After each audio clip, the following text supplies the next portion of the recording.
Assalamualaikum warahmatullahi wabarakatuh. Alhamdulillah kita ketemu lagi pada pelajaran fisika dengan saya. Sekarang kita akan tinjau fisika modern. Yang lalu, yang kelas 11, kita sudah pernah pelajari ini relativitas ya. Ini sudah relativitas. Maka yang di dua pertemuan ini, hari ini dan besok ya, yang akan kita coba kaji adalah gelombang elektromagnetik, radiasi kalor, hukum pergeseran Wien, foton, efek fotolistrik, efek Compton, dualisme gelombang partikel. Nah sekarang pada video pertama ini mengenai gelombang elektromagnetik. Bagaimana memperoleh gelombang elektromagnetik? Caranya gini, ini elektron. Nah elektron ini kalau bergetar, dikasih aja energi, maka dia akan timbul getaran ya. Ini elektron kalau bergetar, kan elektron ada medan listriknya ya. Elektron ada medan listrik. Nah kalau dia bergetar, akan timbul perubahan medan listrik. Jadi ini ada medan listrik yang berubah. Ini medan listrik yang berubah-ubah karena elektronnya kita getarkan.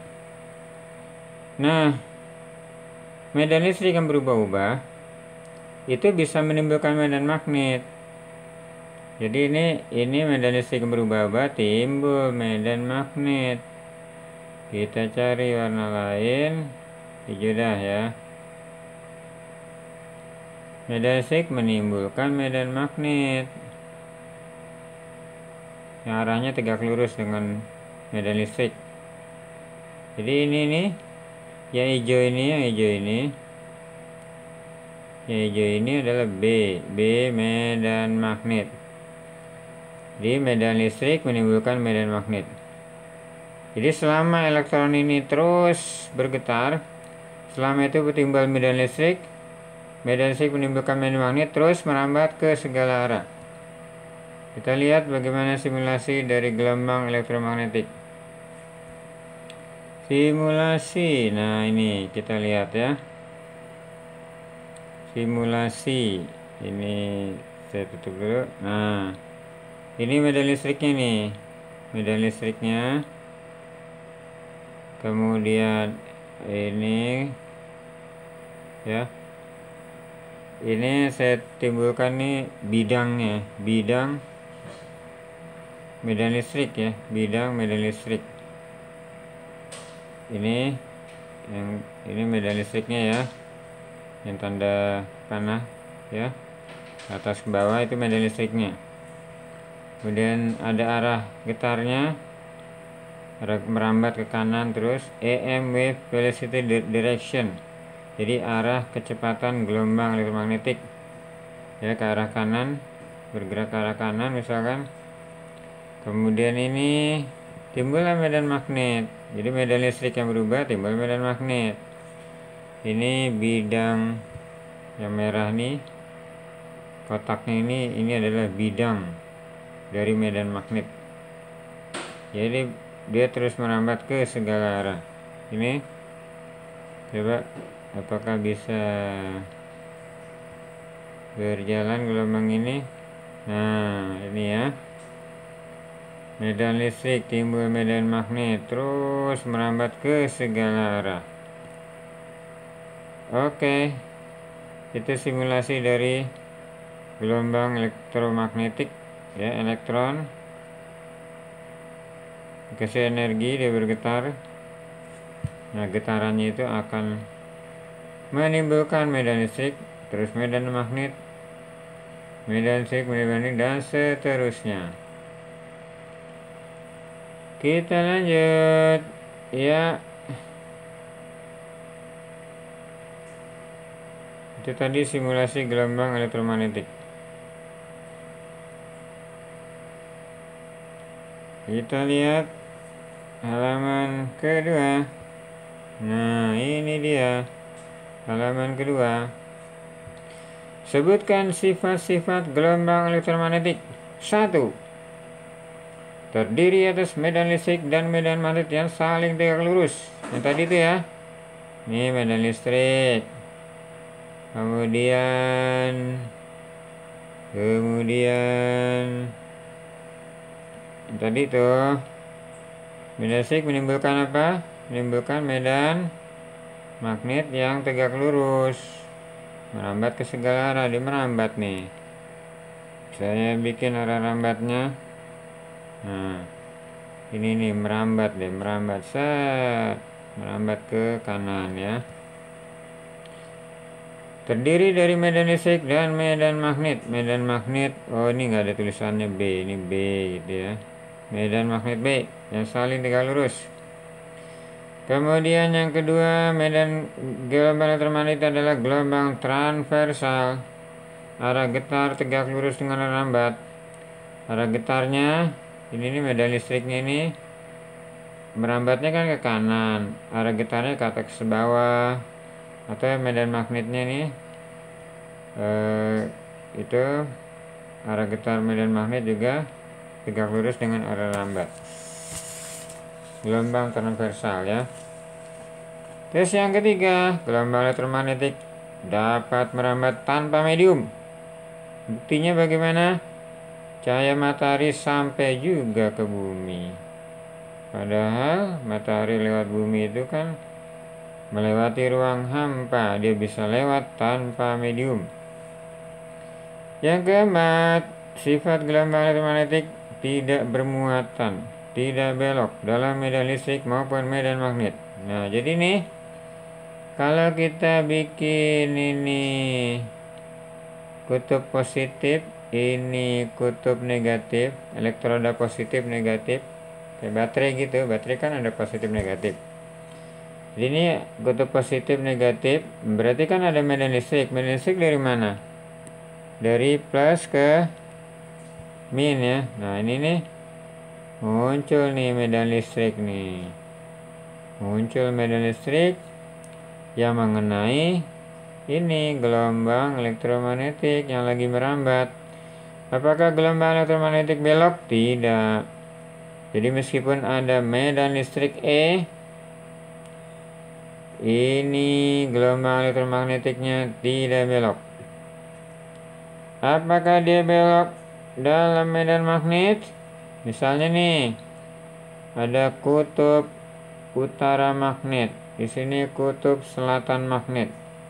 Medan magnet dari mana ke mana? Dari kutub utara ke kutub selatan, ini medan magnet. Nah, apakah gelombang elektromagnetik ini nih, kalau dilewati medan magnet atau berada dalam medan magnet, apakah gelombang elektromagnetik ini belok? Tidak. Dia lurus saja. Meskipun di situ ada medan magnet, ada medan listrik. Kemudian yang kelima, tidak bermassa. Ya, gelombang itu tidak bermassa.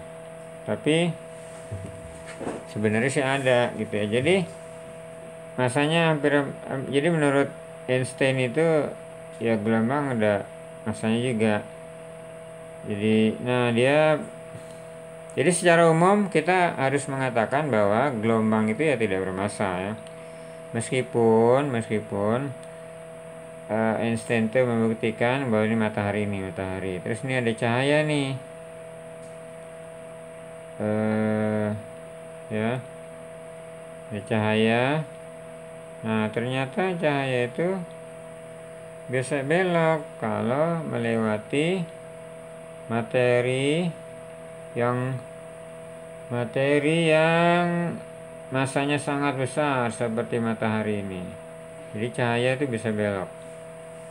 Dan ramalan Einstein terbukti. Jadi pada abad ke-19 itu kemudian terbuktilah bahwa cahaya itu ternyata bisa belok juga oleh medan gravitasi. Medan gravitasi kan ditimbulkan oleh massa yang sangat besar. Kita lanjut, bagaimanakah persamaan kecepatan gelombang elektromagnetik, keterangannya dan satuannya. Itu ya, kecepatan C sama dengan lambda kali F. C sama dengan lambda kali F. C itu apa? Kecepatan gelombangnya. Berapa nilai C? 3 kali 10 pangkat 8 meter per sekon. Lambda itu apa? Panjang gelombang. Satuannya apa? Meter. Frekuensi satuannya apa? Hertz. Atau bisa juga seperetik. Hertz seperetik ya. Itulah persamaan gelombang elektromagnetik. Ini nilai C-nya, kecepatan gelombang. Apakah berubah tetap? Bagaimana?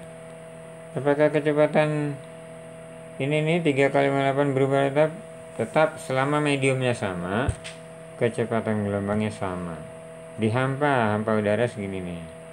Atau udara ya segini, di udara ya segini lah ya. 3 kali 10 pangkat 8 meter per sekon. Itulah kecepatan gelombang elektromagnetik. Dan dia tetap, nilai tetap selama mediumnya sama. Pertanyaan ketiga, sebutkan spektrum gelombang elektromagnetik. Sebutkan spektrum gelombang elektromagnetik. Apa saja ya? Disingkat nih, A, X, T, K, H, O. Ini dihafalkan. Spektrum gelombang elektromagnetik dihafalkan. A, X, T, K, H, O. Apa itu A? A itu artinya sinar gamma. Oh. Apa itu X? Sinar X. Apa itu T? Sinar ultraman lagi. Ultraviolet. Apa itu K? Cahaya tampak. Tampak, cahaya tampak. Apa itu H? Sinar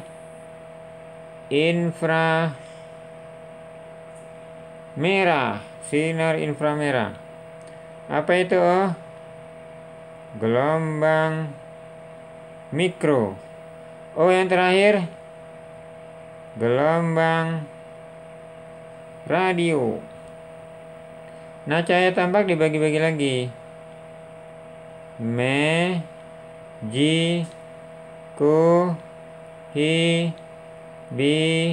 Niu. Merah, jingga, kuning, hijau. Hibi, biru ya. Niu, nila ungu. Hibi, niu. Merah, jingga, kuning, hijau, biru, nila, ungu. Itulah spektrum gelombang elektromagnetik. AXT KHO ya. AXT KHO ya. Sinar gamma, sinar X, sinar ultraviolet, inframerah, gelombang mikro, gelombang radio. Oh, ini cahaya tampak lewat. Cahaya tampak dibagi lagi. Hibiniu ya, Hibiniu. Kita lanjut. Oke, ini tuh yang tadi nih ya. Pertanyaan 4. Bagaimana urutan nilai frekuensi dan panjang gelombang elektromagnetik? Bagaimana kecepatan gelombangnya? Coba nih. Rumusnya kecepatan C sama dengan lambda kali F. C sama dengan lambda kali F. Mana nih? Ganti warna. Oke. C sama dengan kali F. C, kecepatan gelombang elektromagnetik. Ini kecepatannya tetap atau berubah? Tetap lah. Dia tetap selama mediumnya sama. Kecepatan gelombang elektromagnetik juga sama.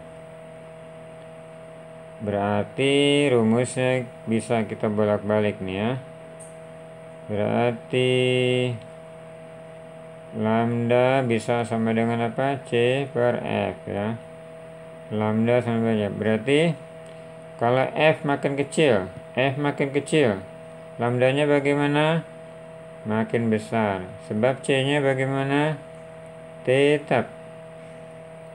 Kata orang sono, tetap ya. C-nya tetap. Kita lihat. Jadi frekuensi makin kecil, lambda makin besar. Nah ini nih AXTKHOO dari A menuju O atau menuju merah nih, menuju merah itu frekuensinya makin kecil. Jadi merah nih kecil. Jadi merah lebih kecil dibandingkan hijau, dibandingkan biru gitu. Merah frekuensinya kecil. Merah frekuensi kecil. Nah kalau frekuensi makin kecil, lambdanya bagaimana? Lambda makin besar. C-nya gimana C-nya? Tetap. C-nya tetap ya. Kecepatan gelombang elektromagnetik tetap. Nah coba saya tanya ya. Gelombang manakah yang panjang gelombangnya paling besar? Gelombang elektromagnetik yang panjang gelombangnya paling besar mana? Ini. Gelombang radio.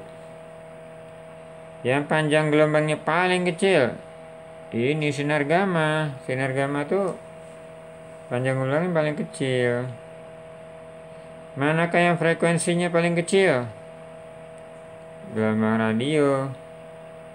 Manakah yang frekuensinya paling besar? Sinar gamma. Ungu dengan kuning. Ungu dengan kuning. Mana yang frekuensinya lebih kecil? Ungu dengan kuning.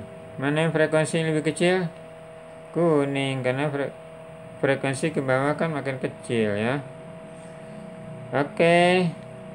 Semoga paham ya. Oh, nanya. Apakah Anda paham semua? Paham? Alhamdulillah ya. Kita lanjut bro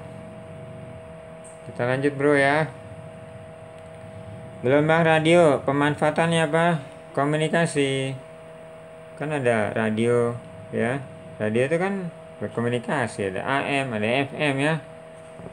Gelombang mikro dimanfaatkannya bagaimana?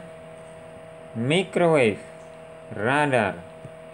Radar itu misalkan kita ingin mengetahui keberadaan suatu objek ya. Nah, kita nyalakan radar. Set. Nah, nanti kalau gelombangnya mantul, jadi misalkan ini ya. Ini radar nih ya, radar. Tak. Ini ada benda nih. Nah, kan nanti kalau kena benda kan mantul. Tak. Berarti kita tahu, oh di sini ada suatu benda. Itu manfaat radar ya, untuk mendeteksi keberadaan suatu objek. Microwave Anda tahu ya, dia memanaskan makanan ya. Kemudian sinar inframerah, remote control ya, remote control. Misalkan AC, TV gitu ya, pakai remote control. Terus mempelajari struktur molekul, ini namanya spektroskopi, itu pakai sinar inframerah. Atau bisa juga motret, misalkan mau motret bumi gitu ya, motret bumi misalkan, itu bisa itu pakai sinar inframerah. Kemudian manfaat sinar ultraviolet, asimilasi tumbuhan, fotosintesis ya, fotosintesis, membunuh kuman penyakit dengan sinar ultraviolet. Terus pemanfaatan sinar X, ronsen, difraktometer, maksudnya difraksi. Jadi misalkan ada celah sempit lewat sinar X nih. Nah, ini cahayanya terdifraksi ya. Jadi ini terdifraksi sehingga nanti difraktometer ini, jadi dengan sifat bisa terdifraksi ini, maka nanti bisa digunakan untuk menyelidiki, misalkan ini ada kristal nih. Nah, bagaimana struktur kristal? itu bisa diselidiki dengan difraktometer sinar X. Ya, strukturnya, susunan atom-atomnya bagaimana nih sebuah kristal, susunan atom-atomnya. Nah, itu dipelajari dari, jadi sinar X-nya ditembus nih ke materialnya ya. Nanti kan kelihatan ini, kelihatan pola gelombangnya di layar nih. Kelihatan nih gelombangnya seperti apa karena dia terdifraksi. Jadi sinar X kan gelombang dia. Nah, terdifraksi. Nah, kemudian nanti dari pola gelombang di layar nih kita bisa tahu bagaimana struktur dari sebuah kristal misalnya. Sinar gamma manfaatnya apa? Membunuh sel kanker, mensterilkan peralatan rumah sakit ya. Nah, asalnya bagaimana mendapatkan gamma radio gitu ya. Radio kan ini ada rangkaian kan. Ya, ini rangkaian listrik lah ya, bikin rangkaian listrik nanti bisa menghasilkan gamma radio. Ya. Kemudian gelombang microwave ya. Itu dengan seperti yang Anda lihat ya, microwave itu. Jadi dengan kasih energi listrik, kemudian elektron bergetar gitu ya, terus menghasilkan gelombang mikro. Inframerah ya, inframerah. Jadi ada misalkan suatu material dipanaskan ya. Nah, nanti juga menghasilkan sinar inframerah. Sama ya, sinar ultraviolet. Jadi sebuah benda dikasih energi, nanti dia bisa menghasilkan sinar ultraviolet. Kemudian sinar X. Nah, bagaimana menghasilkan sinar X? Nih elektron misalkan. Terus ini ada logam. Nah, elektron ditembakkan dengan kecepatan besar mengenai suatu logam. Nah, nanti bisa dihasilkan sinar X. Elektron ditembakkan ke suatu logam, dihasilkan sinar X. Sinar gamma gimana bikinnya sinar gamma nih? Bagaimana nih membuat sinar gamma? Sinar gamma itu berasal dari inti atom. Ini ada inti atom tidak stabil. Jadi inti atom energi naik terus turun. Nah, pas turun itu nanti menghasilkan ini sinar gamma nih, menghasilkan sinar gamma. Jadi ini dari inti atom yang tidak stabil ya. Jadi asalnya sinar gamma itu dari inti atom yang tidak stabil gitu. Terus halaman berikutnya apa ini? Oh, sudah menuju soal ya. Video pertama ini aja dulu ya kaitannya. Jadi video pertama itu tadi kita menjelaskan apa itu, jadi sifat-sifat gelombang elektromagnetik ya, sifat-sifat gelombang elektromagnetik. Terus tadi juga ada simulasi ya, simulasi gelombang elektromagnetik. Demikianlah, semoga berguna. Saya akhiri dulu mengenai uraian tentang gelombang elektromagnetik. Assalamualaikum warahmatullahi wabarakatuh.